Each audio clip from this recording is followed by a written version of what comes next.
watched yesterday's lecture? I can't remember.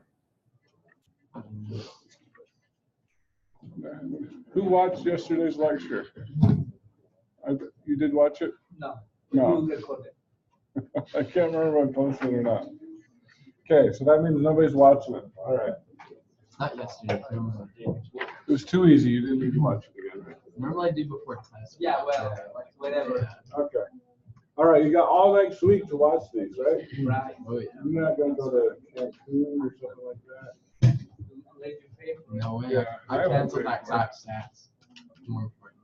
Stats is more important. That's what you're going to be doing for spring break. That's good to hear. I'm glad to hear that.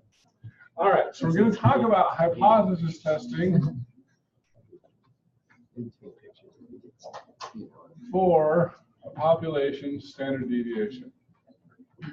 Okay? Now, I'm trying to decide if I should go straight for the example or let's think about this for a minute, but well, let's just go straight for the example. Yeah, the example is good yesterday. All right, so here we go. We're going to share. So just open up a blank spreadsheet here. I'll try to make this a little bigger.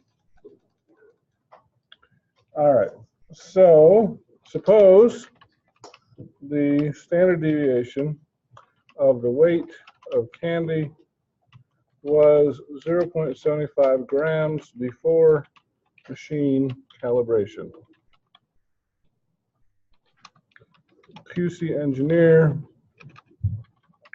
wants to know if recalibration results in more consistent weights.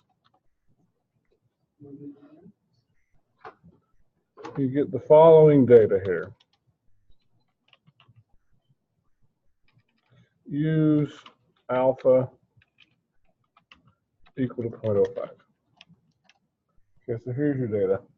19.68, 19.98, 20.55, 21.5, 20.66, 20.65, 20.36, 1974, 1956, 1961, and 21.02.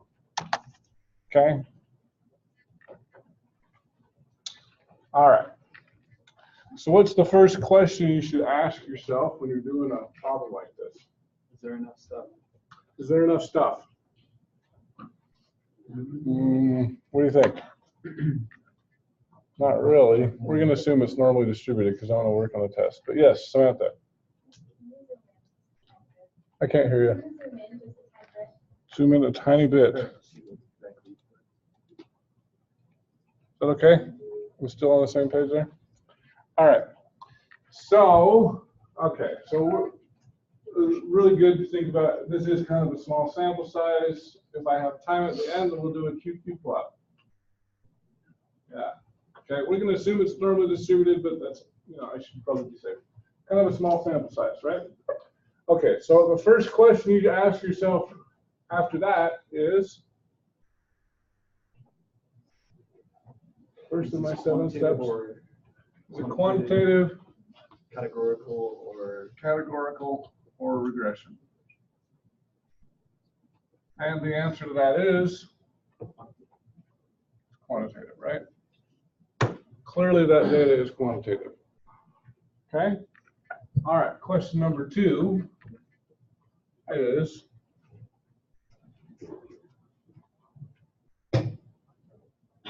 No. you guys haven't gone on spring break yet. You're supposed to learn this session. Find your H naught. Find your null, your alternative hypothesis. Okay? What's the null hypothesis? Sigma is equal to 0.6. Sigma equals 0.75. And sigma does not equal 0.7. Okay. Sigma does not equal to 0.75. Do you guys agree with that? Yes. Okay, what does more consistent weights mean? You think it's going to mean lower standard deviation, right? Okay. So actually, this one should be a one-tailed test. We hope it's going to be less. Okay, more consistent weights means smaller standard deviation, right? Smaller variation. Does that make sense, Victor? Kind of. Okay. All right, step number 3 is what? Pick test. Pick the correct test. And I'm gonna stop there. I'm gonna do this in 4 main groups. Is it a Z? Is it a T? Is it a chi-square? Is it an F? And how do you know? X squared. You said X squared? There's no X squared test. Chi-squared. Chi-squared test, right? Why did you say a chi-squared test? Because you're pretty sure that's what we're going over today, okay? What's the better answer? That is what we're going over today, by the way. Why is it a chi-square test? Because we're doing a hypothesis test on standard deviation, right? Now, by the way, I think I said this before I started recording, but I want to say it again, okay? Very good point of emphasis. Also, as we're thinking about this, okay? If you're doing a Z or a T test, is it more likely to be a one-tailed or a two-tailed test? Two-tailed, because it's symmetric, right? If you're going to do a chi-squared or an F test, those are not symmetric, okay? So therefore, you're going to probably do a one-tailed test, okay? All right. So yeah, that's good information though. So we're going to do the chi-squared test of one population standard deviation. Okay. So in this case, let me make sure I've got my numbers here right. So this is going to be slightly different. I think I gave you this, but then we didn't use it, but we're going to use it today. So your chi-squared equation is n minus 1 times s squared over sigma squared. I gave you that, and then we never used it. Remember that? So we will use it later, today's later. Okay? All right. So in order to do this, let's go through. I need to figure out my n, or even my n minus 1, right? What's my n in this case? Just highlight your data. It counts them for you. It's 11. If it's a chi-squared test, I've got degrees of freedom. What's the degrees of freedom? 10. Now, by the way, one of these days it's not going to be n minus 1, but today's not that day. Okay, just keep that in mind. And it's actually going to be on the chi-squared test where it's not going to be n minus 1. So that's another interesting thing. All right. Now I need my s, right? How do I find my s? Equals standard deviation of the sample right here, and I'm going to get 0.64. Okay. I also need to know my sigma. What's my sigma? 0.75. They gave that to me, right? All right, and I just put it in my null hypothesis already. Okay, so now I need to figure out my chi squared equals n minus 1 times s squared over sigma squared. Okay, so that's the equation I'm going to use. Okay, n minus 1 is 10 times my s squared. Oh, by the way, what is s squared called? The variance. This is actually a variance test, right? Divided by sigma squared. So I'm going to take my sigma and I'm going to square it. Okay? So I got 7.29. Okay? So that's my test statistic. Okay, what is step number 4?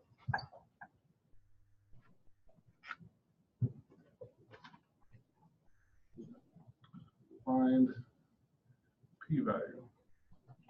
Okay. Now, I've got the book, or I've got the table method, and I've got the computer method, right? Which one do you want to do first? Find the p-value. Okay, the computer method. What do you think the command is?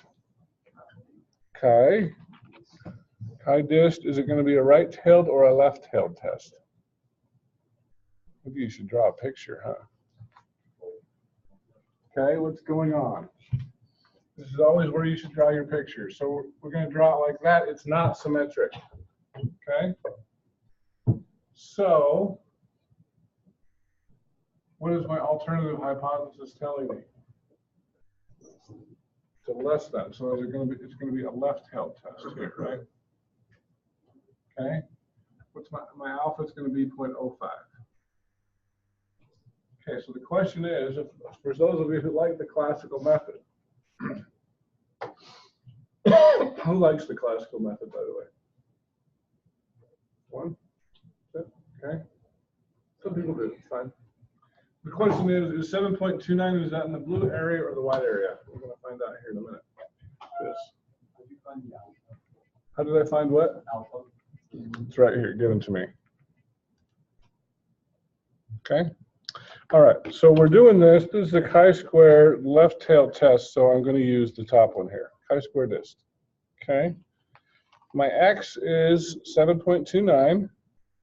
My degrees of freedom is 10. Do I want the cumulative? Yes. Okay.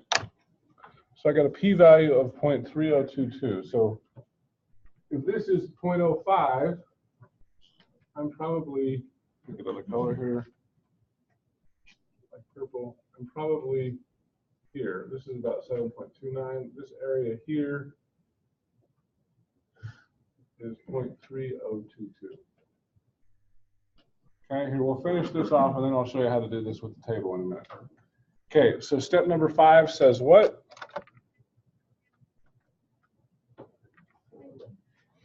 Let's compare the alpha to my alpha equals 0.05 in this case. Step 6 says reject or do not, right?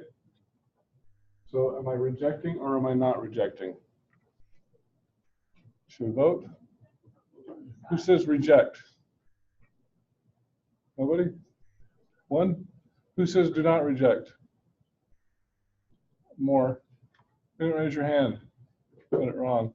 Okay? Yes, it says do not reject. Okay? All right, we're comparing this 0.3022 to my alpha, which I didn't write on the board. I go 5. Comparing those two numbers. Is 0.3022 less than 0.05? No, so that says do not reject. Okay? Do not reject means we believe that the null hypothesis is probably true, right?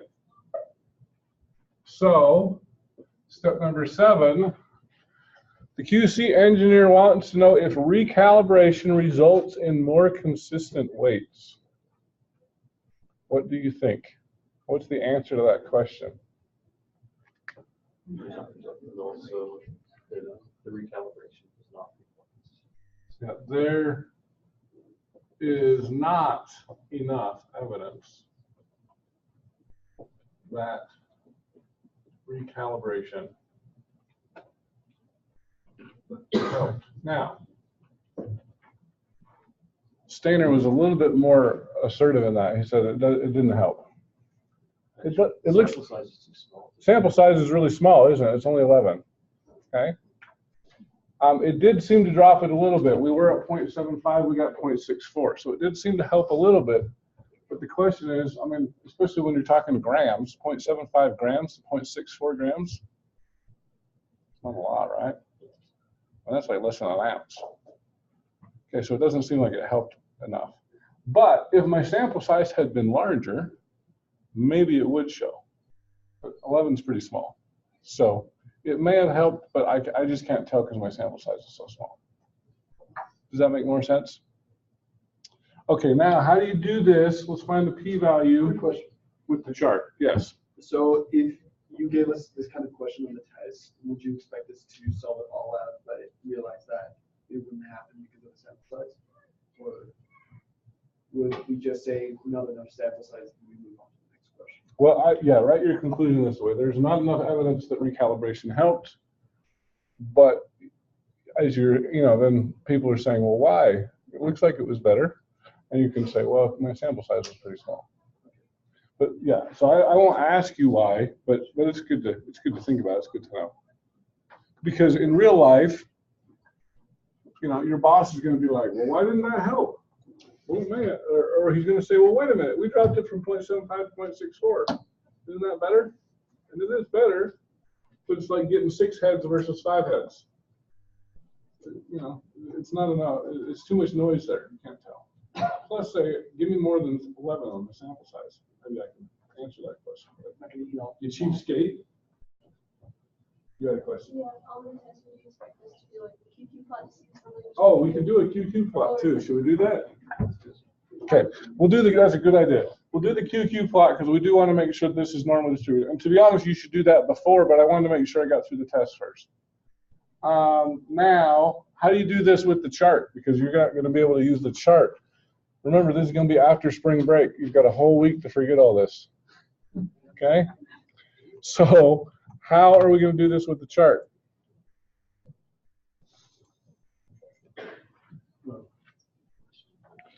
Okay, this is the chi-square table, so it's not as nice as the normal table. Okay. Now, I always like to look down here, what's going on, okay? I'm trying to do a left tail test, right? So the left tail test is this one, okay? Well, I don't know if that helps. That's not going to help. Okay, so let's go down here. So what are my degrees of freedom? 10 degrees of freedom, I'm right here. What value did I get?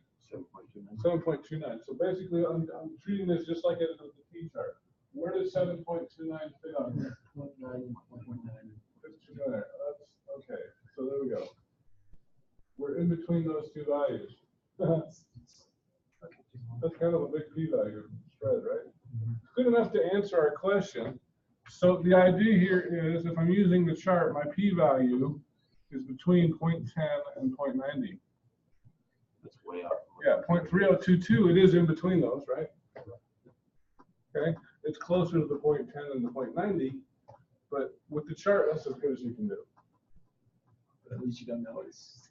Yeah, and it's good enough if you're comparing, let's take the low end, the best case scenario, if you're comparing 0.10 to 0.05, I still do not reject. I'm going to keep the same conclusion. Okay? Yes? Wherever the situation or using a chart and alpha is somewhere in the range with p-values. I hope not. But that's a good question. So for those of you who didn't hear what Samantha's question was, especially if you're watching this later, is there ever going to be a place where your alpha is going to be in between your range? And I said, I hope not. Typically, I'm going to say no, because usually we're going to use 0.10, 0.05. If you ever use, like, let's see, an alpha of 0.075, nobody ever uses that alpha, thank heaven. But and you got a p-value between 0.05 and 0.10, you'd say, ooh, I better get a computer, because I don't know, because that would be inconclusive. Because in one case you could reject it, in the other case you would not reject it. But yeah, I don't think I ever did that on any homework or test question. I don't plan to. So, yes. So just remind me again, is this is the alpha that they're giving us the one to the right or the one to the left, with just going off of the Off of the chart? Yeah. So for example, if we were looking for the left, would we just be able to go off of the p-value? So yeah, actually, when I was looking at the chart, it's actually not all that helpful for this kind of a problem, because the idea here is all you're doing is you're looking for where does 10 degrees of freedom, where does 7 fit on here? It fits in between those two numbers. But the chart is more helpful if you're trying to find a p-value. But we already know what our p-value, or excuse me, our alpha. We already know what our alpha is. So we're just trying to figure out where it fits in here. It fits in between that number. But for example, if we were to shift it over to like if it was in between 3.94 and 4.865. Oh, I see. Well, would we be going over saying that this is actually 0.05 and the other one is 0.10? depends on what kind of a test you're doing. So So if we're doing the if I'm left, doing a left-tailed test, then this the normal is this gives me what's to the right. okay, so normally. Okay. So if in the case where I got a value that was say it was 4. 4 is right in between those two numbers, right? Mhm. So it would be your p-value in that case would be between 0.90 and 0.95. Okay.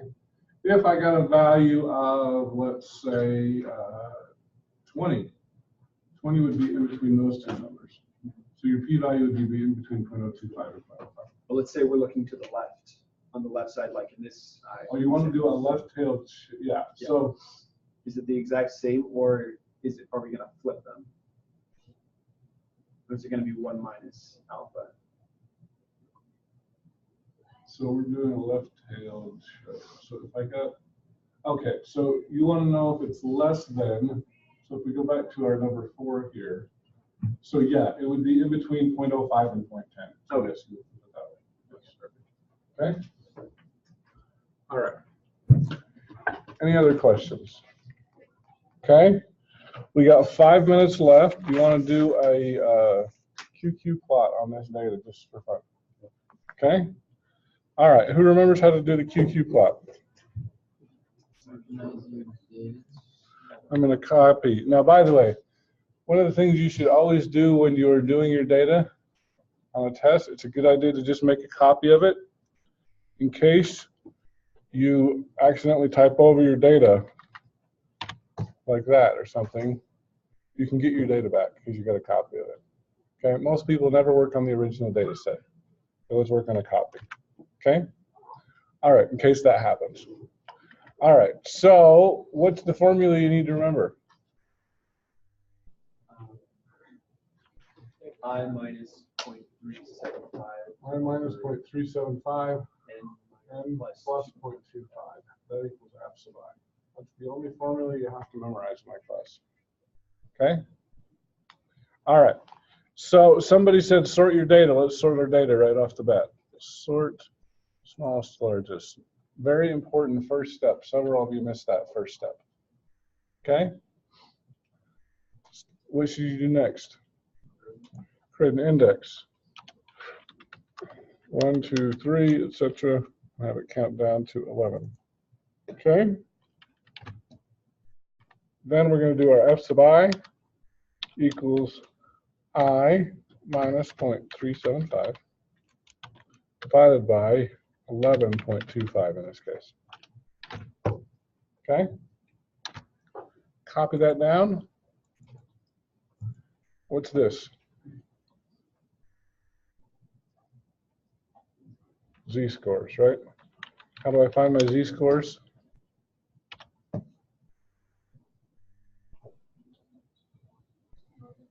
Norma's inverse. Some of you did dist. Dist is not going to help you. Inverse will help you. Okay? Click on that. Copy it down. Now we graph our data versus our Z-scores. Insert, scatter.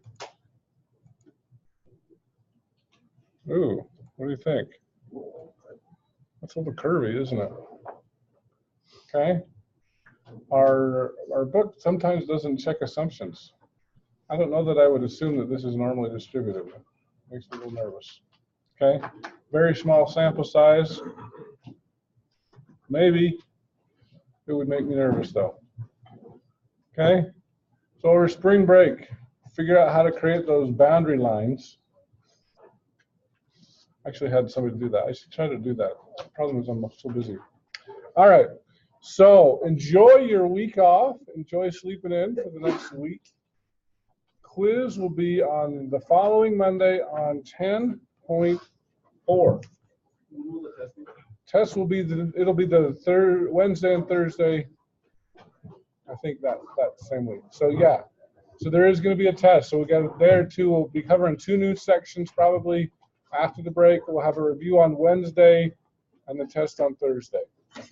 The testing center, I'm pretty sure all of your computer tests will be Wednesday and Thursday from now on, because they don't want me to end on Friday. So sorry, I can't control that. Okay? All right, enjoy your break. See you all next week or week after.